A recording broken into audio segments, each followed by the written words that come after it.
జిల్లా Macherla YCP MLA Pinnelli రామకృష్ణారెడ్డిపై TDP book release చేసింది.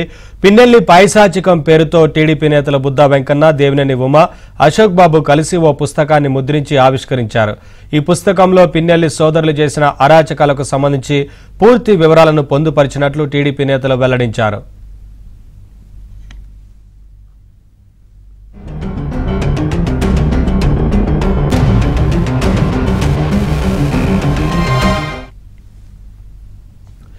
పిన్నెల్లి సోదరులు తమ జీవితంలో చేసిన దౌర్జన్యాలు, అక్రమాలు, భూ కబ్జాలు వంటి వివరాలను ఈ బుక్ లో పొందుపరిచారు.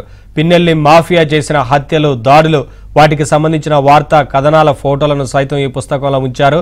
20 ఏళ్లుగా నియోజకవర్గంలో అరాచకాలు చేస్తున్న పిన్నెల్లి సోదరులకు ప్రజలు ఓటుతో బుద్ధి చెప్పబోతున్నారని టీడీపీ నేతలు చెప్పుకొచ్చారు. పిన్నెల్లి కుటుంబ సభ్యుల చరిత్ర అంతా నేరమయమని, దోపిడీలు, హత్యలే వృత్తిగా చేసుకుని జీవిస్తున్నారని ఆరోపించారు. పిన్నెల్లి రామకృష్ణారెడ్డి జీవిత చరిత్ర అంతా కూడా నేరమయం. నేరమయం అంటే హత్యలు, దోపిడీలతో పాటు విగ్రహాలు కూడా దొంగతనాలు చేసే వృత్తి గల పిన్నెల్లి రామకృష్ణారెడ్డి. ఆయన్ని అధికంగా వైఎస్ రాజశేఖర రెడ్డి, తర్వాత అతని తనయుడు జగన్మోహన్ రెడ్డి ఇద్దరు కూడా అతిగా ప్రేమిస్తారు.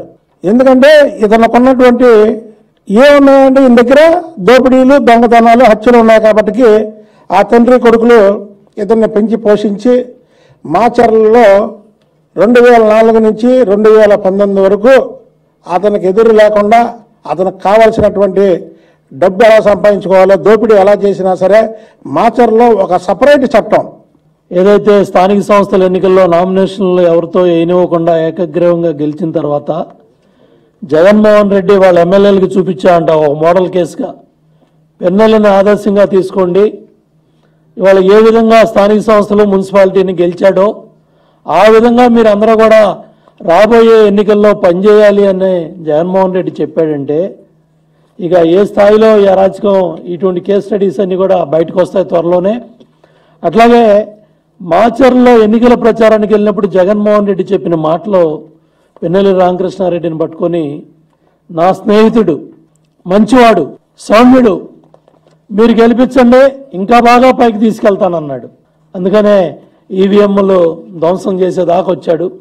నిన్న కూడా సజ్జల రామకృష్ణారెడ్డి బుద్ధి లేకుండా, బాధ్యత లేకుండా ఈవీఎంలు ధ్వంసం చేసిన వాడిని చర్యలు తీసుకోండి, కేసు పెట్టండి అనకుండా ఎందుకు వీడియో బయటకు వచ్చింది, ఎట్టా బయటకు కొట్టించిందని మాట్లాడుతున్నాడంటే దీన్ని బట్టి అర్థమవుతోంది ఏ విధంగా ఇటువంటి అరాచక శక్తుల్ని ప్రోత్సహించారో. ఇతను చేసిన ఏదైతే బుక్లో ఉన్న 79 కేసుల్లో, అరాచకాలు, అత్యాచారాల్లో దగ్గర 51 సంఘటనలు ఎస్సీ, ఎస్టీ, బీసీ, మైనార్టీ వర్గాల మీద జరిగినాయి.